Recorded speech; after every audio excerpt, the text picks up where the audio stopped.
So what you can do is push it in and it should drop.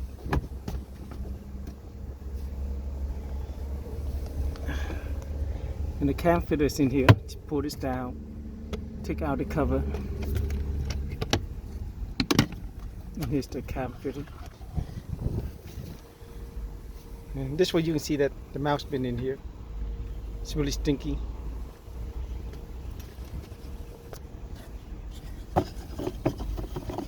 And put the new one in.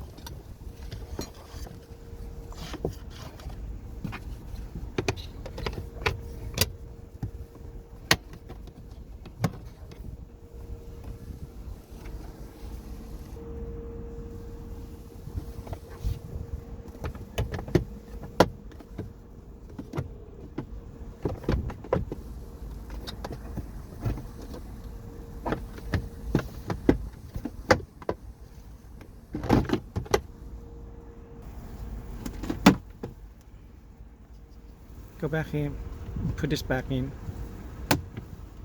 And that's it. And if you check under here, somehow you can see like mouse nest and stuff. See, this acorn and stuff.